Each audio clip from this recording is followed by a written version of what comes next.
Friends, Radhe Radhe, जय श्री कृष्णा। आप सबको मेरा प्यार भरा नमस्कार। स्वागत है आपका क्या कहते हैं आपके नंबर में। आज हम बात करेंगे बृहस्पति के यानी देवगुरु बृहस्पति के राशि परिवर्तन का, जो कि 20 अप्रैल को होने वाला है। हमारे ग्रहों में 3 ऐसे प्लैनेट्स हैं जिनका राशि परिवर्तन जो है वो बहुत अहमियत रखता है, और उसकी वजह होती है क्योंकि वो जिस भी घर में जाते हैं वो वहाँ पर काफ़ी देर तक रुकते हैं और काफ़ी देर तक रिजल्ट्स देते हैं। देवगुरु बृहस्पति 1 साल रुकते हैं, राहु 18 महीने और शनिदेव 2.5 साल रुकते हैं। बाकी सारे हमारे प्लैनेट्स जल्दी जल्दी राशि परिवर्तन करते हैं, क्योंकि देवगुरु बृहस्पति इस टाइम पर मीन राशि में है, वो उनकी अपनी खुद की राशि है और वहाँ पर बैठे हुए हैं, और सूर्य के साथ युति बनाई हुई है, और वहीं पर बुध के साथ भी युति है, जो कि बुध आदित्य योग बना हुआ है। लेकिन जब देवगुरु बृहस्पति अपनी राशि चेंज करेंगे और 22 अप्रैल को जब वो जाएंगे मेष राशि में, उस वक्त कर सूर्य जो है वहीं पर होंगे मेष राशि में, और वो उच्च के होंगे। ये बहुत बड़ी बात होगी कि वो उच्च के होंगे वहाँ पर और बहुत अच्छे रिजल्ट्स देंगे। युति होगी कुछ टाइम के लिए देवगुरु बृहस्पति, राहु और सूर्य की। आप जानते हैं कि ये सब आपस में कंफर्टेबल नहीं है। राहु जो है सूर्य के साथ ग्रहण योग बनाते हैं और बृहस्पति के साथ जड़त योग बनाते हैं, यानी कि जड़ योग बनाते हैं। और जब बृहस्पति राहु के साथ मेष राशि में जाएंगे और वहाँ पर जड़ योग बनाएंगे, तो किस तरह का रहेगा हमारा सारा वातावरण और उसका किस तरह का इफेक्ट आएगा सभी राशियों पर। देवगुरु बृहस्पति का हमारे जीवन पर बहुत असर होता है, क्योंकि कहते हैं अगर कुंडली में सिर्फ एक जुपिटर ही स्ट्रांग हो तो सारा जीवन आपको मेहनत नहीं करनी पड़ती, आपका अच्छा रिजल्ट आता है, आप ज्ञानवान होते हैं, आप पढ़ाई में भी अच्छे होते हैं, घर परिवार में भी अच्छे होते हैं, आपकी बात मानी जाती है, आपका ऐसा ऑरा और अट्रैक्शन होता है, आप आध्यात्मिक तौर पर भी बहुत आगे जाते हैं, क्योंकि देवगुरु बृहस्पति हमें यही सब कुछ देते हैं। हमारे संस्कार, हमारे आचार विचार, हमारा कल्चर, सब कुछ उनके ऊपर डिपेंड करता है। बहुत ही ऐसा एक प्लैनेट होता है जिसका अच्छा होना बहुत ही शुभ होता है, क्योंकि ये एक शुभ प्लैनेट है। लेकिन राहु जो है वो एक क्रूर प्लैनेट है, ये देव गुरु हैं और वो दैत्य हैं।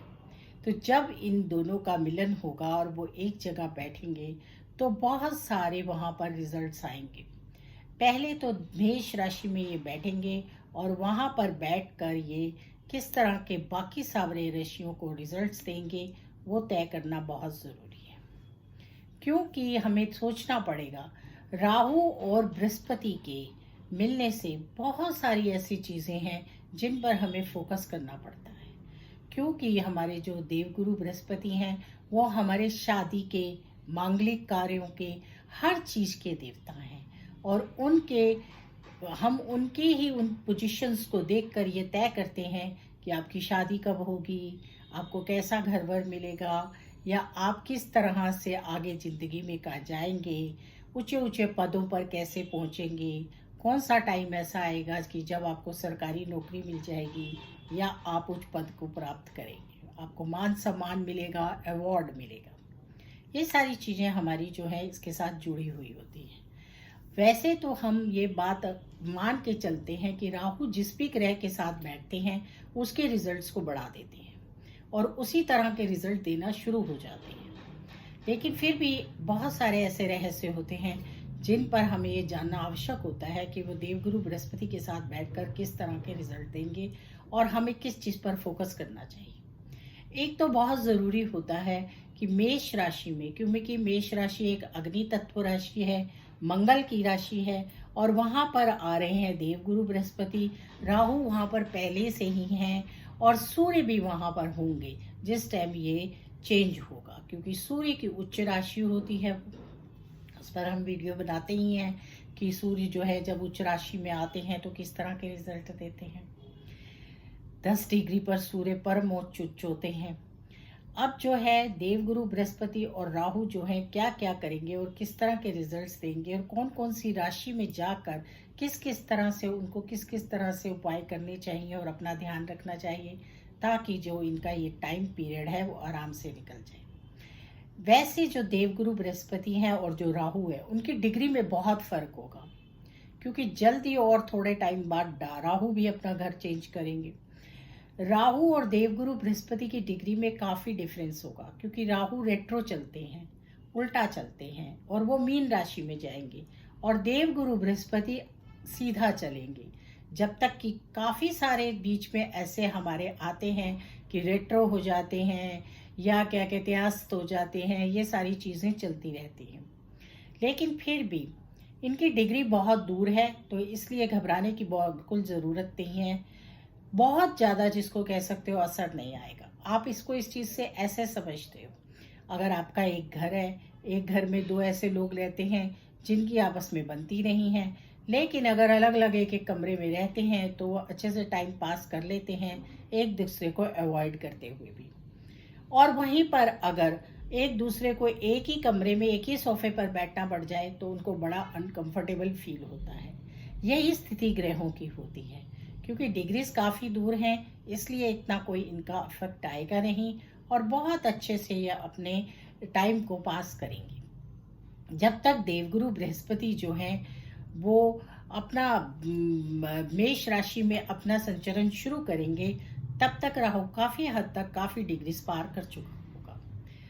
लेकिन फिर भी शादी के मांग जो भी बच्चे इस टाइम पर पैदा होते हैं, जैसे कि जिनको कि ये मिलेगा, जैसे बहुत सारे बच्चे पैदा होंगे इस पीरियड में जब बृहस्पति और राहु सूर्य या बृहस्पति और राहु एक ही घर में होंगे। उस टाइम पर बहुत बच्चे पैदा होते हैं।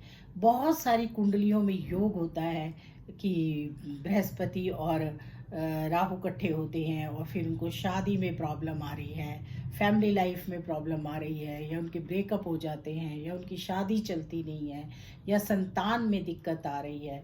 तो ये सब चीज़ें तो होती हैं और उनके लिए हमें छोटे छोटे उपाय करने चाहिए जिससे कि ये सारी चीज़ें दूर हो जाए। आप भी अपनी कुंडली में देखिए, अगर आपकी कुंडली में बृहस्पति और राहु एक साथ बैठे हुए हैं तो आपको थोड़ी सी करियर में दिक्कत आती होगी, या आपका बनता बनता काम कई बार रुक जाता है क्योंकि राहु भ्रमित होते हैं। और कई बार क्या होता है कि आपका संतान भी लेट होती है, शादी भी लेट होती है। तो इस तरह के जो हमारे योग होते हैं उनके लिए हमें उपाय करने पड़ते हैं और फिर उसके बाद ये हमारे कार्य जो हैं वो बनते हैं। तो ये वीडियोस हमारी इसीलिए होती हैं क्योंकि जिनकी भी कुंडली में ये योग है वो छोटे छोटे उपाय करके अपनी प्रॉब्लम्स को दूर कर सकते हैं। मेष राशि का ये संचरण है, अग्नि तत्व राशि है, बहुत ज़्यादा उत्तेजना और उतावलापन होता है जिसकी वजह से काम जो है जल्दीबाजी में खराब भी होते हैं। तो हमें बहुत धैर्य से काम करना चाहिए और बहुत पेशेंटली हैंडल करना चाहिए, धीरे धीरे अपने कामों को सही से करना चाहिए।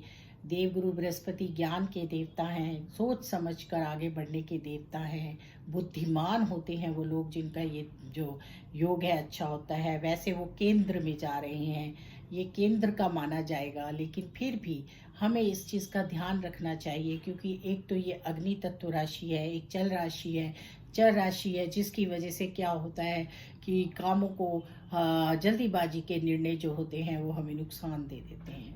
तो हमें बहुत सोच समझकर अपने कामों को करना चाहिए, छोटे छोटे उपाय करने चाहिए और उन उपायों को करते हुए आगे बढ़ना चाहिए।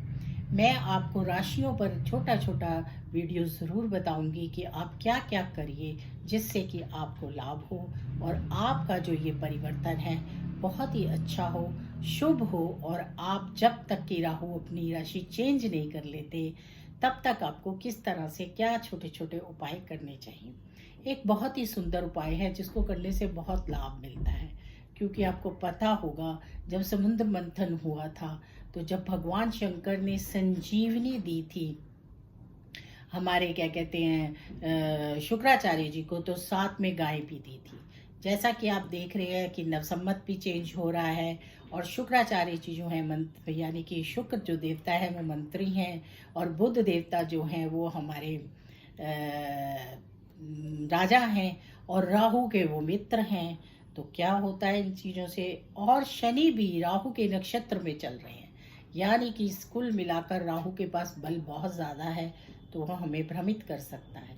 तो उसका एक बहुत ही अच्छा उपाय है, अगर आप करेंगे तो बहुत लाभ मिलेगा।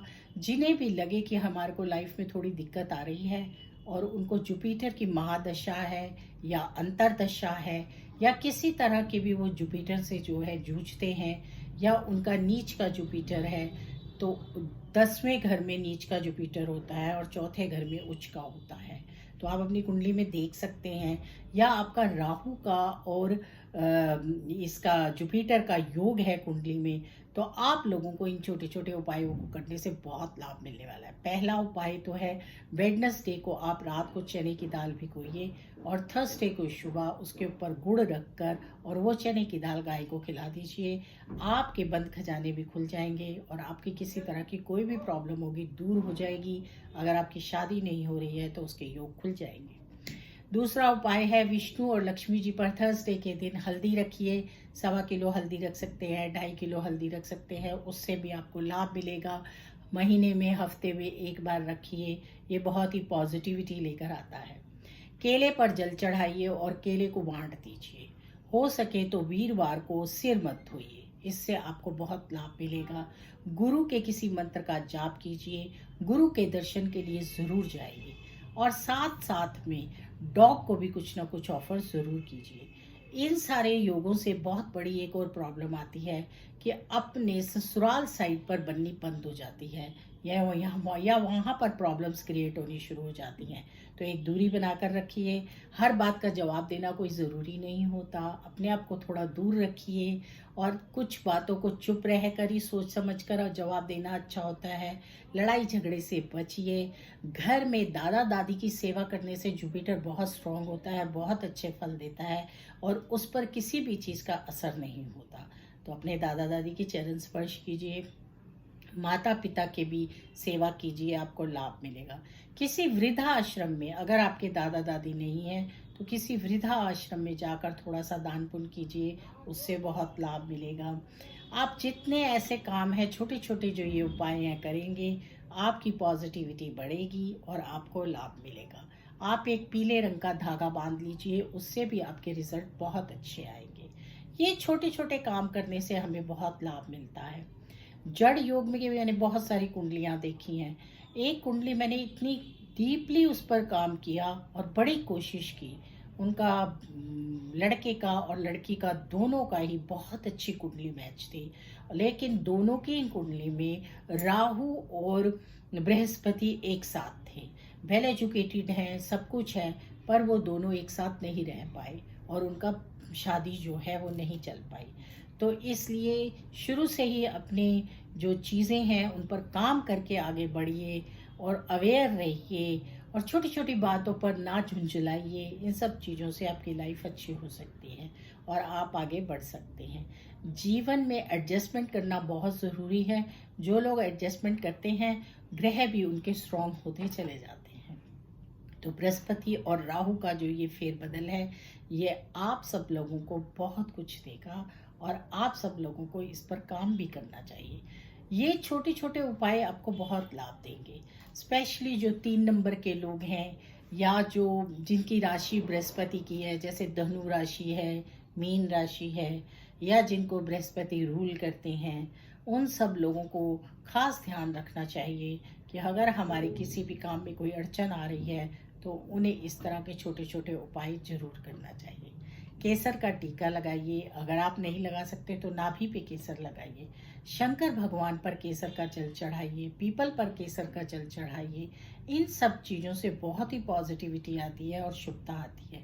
अगर आप ज्ञानवान हैं तो अपने ज्ञान को थोड़ा सा फ्री में बांटिए, बच्चों को एजुकेशन दीजिए या किसी बच्चे की पढ़ाई का भार उठाइए। ये सब चीज़ें आपकी लाइफ को बहुत ही सुंदर और स्ट्रॉन्ग बना देते हैं, और जुपिटर इससे बहुत स्ट्रॉन्ग होता है। तो चलिए, ये छोटे छोटे उपाय करते रहिए और इस राशि परिवर्तन पर अपना खास ध्यान रखिए, क्योंकि कोई भी चेंज जो है सदा नहीं रहता, हमेशा चेंज होते रहते हैं। कब राशियां चेंज होती हैं और प्लैनेट्स चेंज होते हैं, नक्षत्र चेंज होते हैं और धीरे धीरे समय व्यतीत हो जाता है।